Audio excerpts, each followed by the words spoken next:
All right, the next question asks, what are the differences between a sphingolipid and a phospholipid? All right, the big difference between a sphingolipid, biggest difference, and this causes the other differences basically, between a sphingolipid and a phospholipid is the backbone. So in a sphingolipid, actually we'll start with the phospholipid. In a phospholipid, the backbone,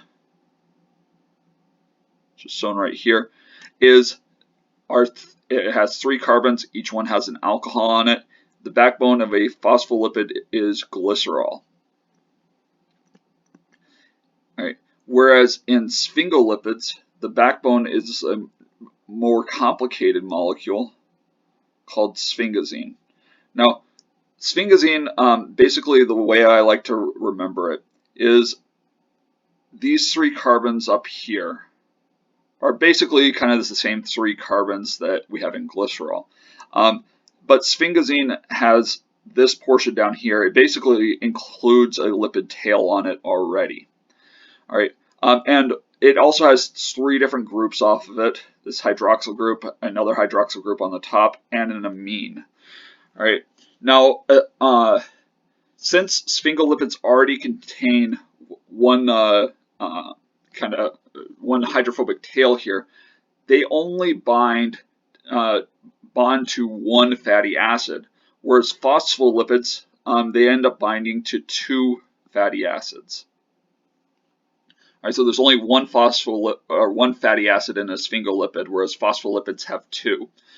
All right, now other differences. Since the backbone of our sphingosine backbone has this nitrogen in it, that nitrogen is actually what forms the bond with our fatty acid.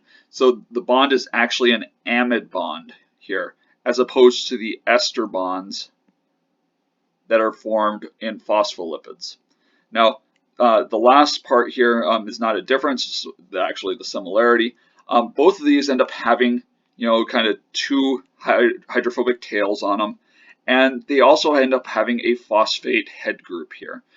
So that part is similar between the two, but the big differences are that sphingolipids have a sphingosine backbone instead of glycerol.